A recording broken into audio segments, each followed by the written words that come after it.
babysitter to take care of their 3 children.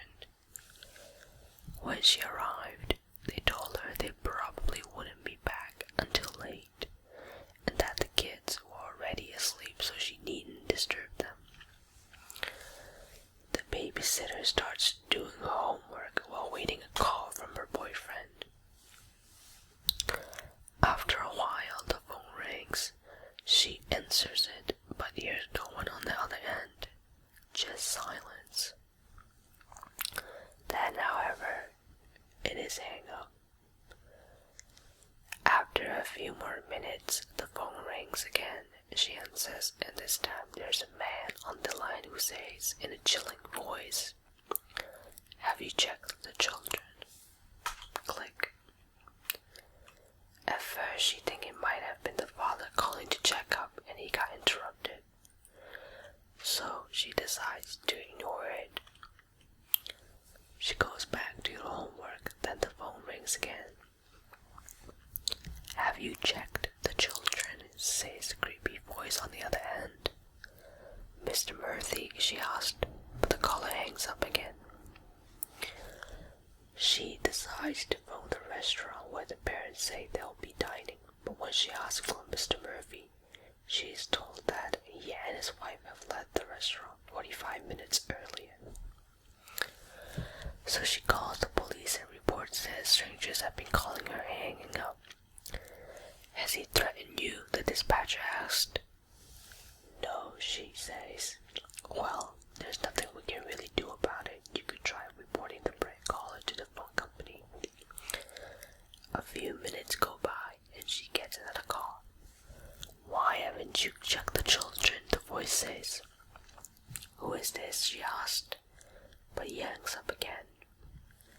She dials 911 again and says, "I'm scared. I know he's out there. He's watching me." "Have you seen him?" the dispatcher asks. She says, "No." "Well, there isn't much we can do about it," the dispatcher says. The babysitter goes into panic mode and pleads with him to help her.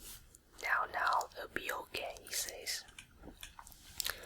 "Give me your number and street address, and if you can't keep these guys on the phone for at least a minute, we'll try to trace the call." "What was your name again?" "Linda." "Okay, Linda. If he calls back, we'll do our best to trace the call, but just keep calm. Can you do that for me?" "Yes," she says, and hangs up. She decides to turn the lights down so she can see if anyone's outside, and that's when she gets another call. "It's me," the familiar voice says. "Why did you turn the lights down?" "Can you see me?" she asked, panicking. "Yes," he says after a long pause. "Look, you've scared me," she says. "I'm shaking. Are you happy?" "Is that what you wanted?" "No." "Then what do you want?" she asks. Another long pause. "Your blood all over me." She slams the phone down, terrified. Almost immediately it rings again. "Leave me alone," she screams, but it's the dispatcher calling back. His voice is urgent. "Linda, we've traced the call. It's coming from another room inside the house. Get out of there now." She tears to the open front door, attempting to unlock it and dash outside, only to find the chain at the top still latched. In the time it takes her to unlock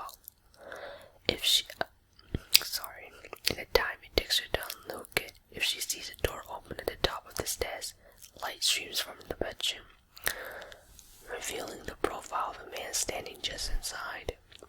She finally gets the door open and bursts outside, only to find a cop standing on the doorstep with his gun drawn. At this point, she's safe, of course, but when they capture the intruder and drag him downstairs in handcuffs, she sees he's covered in blood. Come to find out, all 3 children have all been murdered.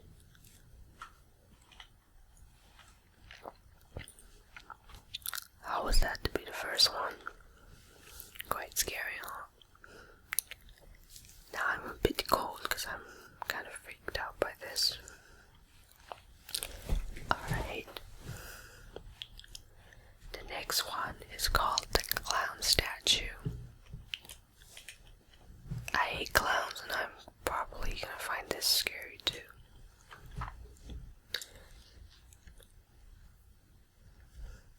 Alright. So and so's friend, a girl in her teens, is babysitting for a family in Newport Beach, California. The family is wealthy and has a very large house. You know, the sort with a ridiculous amount of rooms. Anyways, the parents are going out for a late dinner movie. The father tells the babysitter that once the children are in bed, she should go into this specific room. He doesn't really want her wandering around the house and watch TV there. The parents take off and soon she gets the kid into bed and goes to the room to watch TV. She tries watching TV, but she's disturbed by a clown statue in the corner of the room. She tries to ignore it for as long as possible, but it starts freaking her out so much that she can't handle it. She resorts to calling the father and asks, "Hey, the kids are in bed, but is it okay if I switch rooms? This clown statue is really creeping me out." The father says seriously, "Get the kids, go next door and call 911. She asks what's going on. His response, "Just go next door, and when she calls the police, call me back." She gets the kids, goes next door and calls the police. When the police are on the way, she calls the father back and asks, "So really, what's going on?" He responds, "We don't have a clown statue." He then further explains that the children have been complaining about clown watching them as they sleep. He and his wife had just blown it off, assuming that they were having nightmares. The police arrived and apprehended the clown, who turns out to be a midget clown. I guess it was some homeless person dressed as a clown who somehow got into the house and have been living there for several weeks. He would come into the kids' room at night and watch them while they sleep. As the house was so large, he was able to avoid detection, surviving off their food, etc. He had been in the TV room before the babysitter Wright came in there. When she entered, he didn't have enough time to hide, so he just froze in place and pretended to be a statue. That's creepy, actually. If you think about it, someone living in your house without knowing. Yeah, that's not cool. The next one is called Humans Can Lick Too. Oh, I've heard of this one. A young girl named Lisa was often left alone at home because her parents work late, so they bought her a dog to protect her and keep her company. One night, Lisa was awakened by a constant dripping sound. She got up and went to the kitchen to turn off the tap properly. As she was getting back into the bed, she stuck her head under the bed and the dog licked it reassuringly. The dripping sound continued, so she went to the bathroom and turned off the tap properly in there too. She went back to her bedroom and again stuck her head under the bed, and again the dog licked it. But the drippings continued. So she went outside and turned off the taps out there. She came back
So she locked every door and window in the house except one tiny one to let some air in.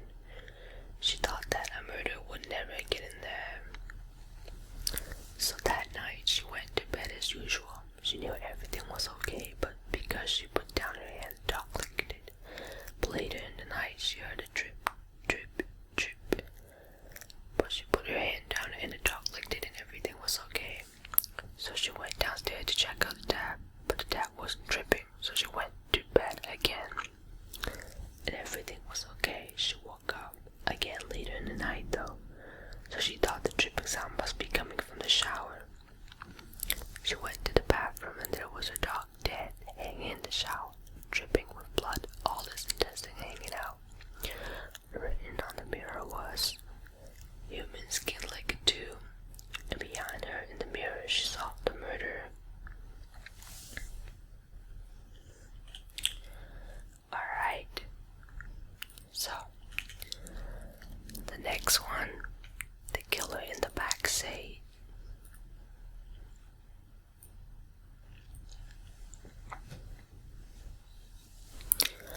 One night, a woman went out for drinks with her girlfriends. She left the bar very late at night, got in her car and into the deserted highway. After a few minutes, she noticed a long pair of headlights in her rear mirror, approaching at a pace just slightly quicker than hers. As the car pulled up behind her, she glanced and saw the turn signal on. A car was going to pass, when suddenly it swerved back behind her, pulled dangerously close to her tailgate, and the brights flashed. Now she was getting nervous. The lights dimmed for a moment, and then the brights came back on, and the car behind had surged forward. The frightened woman struggled to keep her eyes on the road and felt the urge to look at the car behind her. Finally, her exit approached, but the car continued to follow, flashing the brights periodically.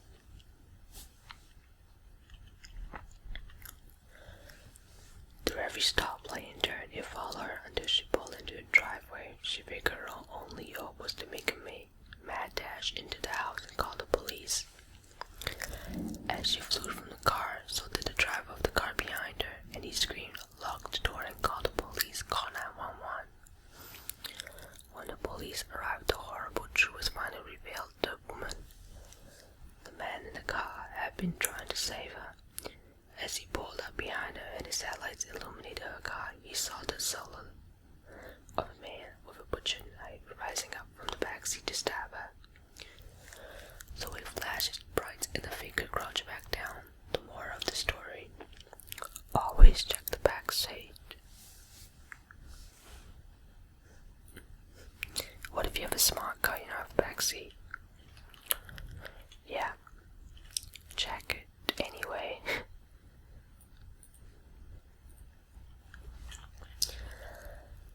Okay, now this one is a very, very popular one when I was a kid. I'm still a kid, so I don't know what I'm talking about, but alright.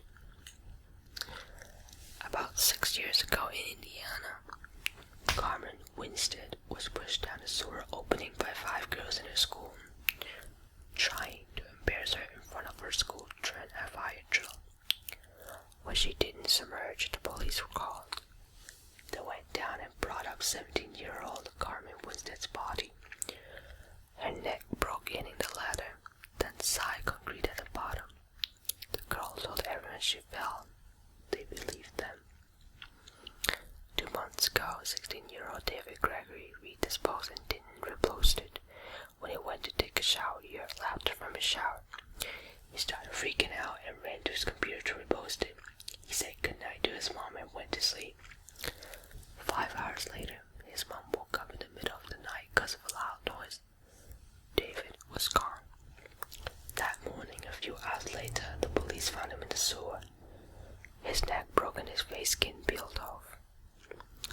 If you don't repost this, saying she was pushed or they push her down the sewer, then karma will get you. Either from a sewer, the toilet, the shower, or when you go to sleep, you'll wake up in the sewer, in the dark. The karma will come and kill you. Isn't that scary? It's like The Grudge. For a second, if you think about it. Alright, last one.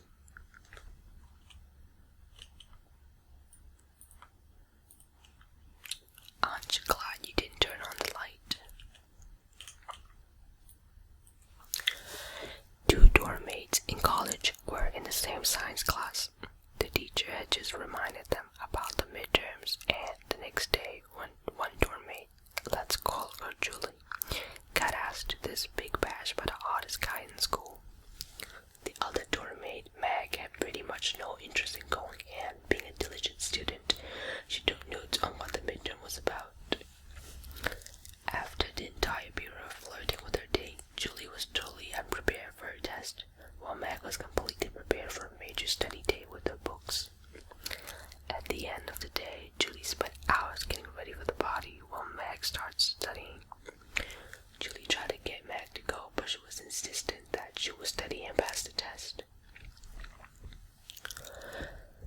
The girls were rather close, and Julie didn't like leaving Meg alone to be bored while she was out having a blast. Julie finally gave up, using the excuse that she would cram in homeroom the next day. Julie went to the party, and at the time of her life with her date, she headed back to the dorm around 2 a.m. and decided not to wake Meg. She went to bed nervous about the midterms and decided she would wake up early to ask Meg for help. She woke up and went to wake Meg. Meg was lying on her stomach, apparently sound asleep. Julie rolled Meg over to reveal Meg's terrified face. Julie, concerned, turned on the desk lamp. Meg's study door was still open and had blood all over it. Meg had been slaughtered. Julie, in horror, fell to the floor and looked up to say, written on the wall in Meg's blood, "Aren't you glad you didn't turn on the lights?" Yeah, I'm glad, but seeing my friend dead would be worse, so I don't know what I'm glad about. So this concludes the Halloween special video. I'm sorry I didn't get to the zombie roleplay thing, but I'll probably get to it by the end of next month, I hope. So, thanks a lot for watching. I hope you get tingles and goosebumps from this, because you're supposed to. That was my intention of making a horror story video for you guys.